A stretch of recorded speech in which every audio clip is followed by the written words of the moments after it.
There we go. So, I don't know if you can see that. If you flip it up, you get your screwdriver flathead wedged in there.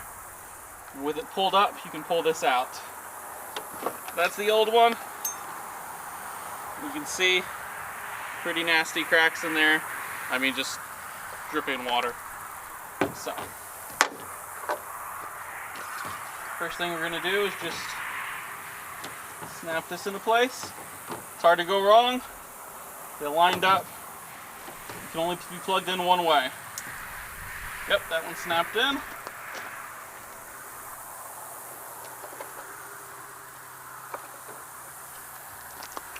Then this wiring harness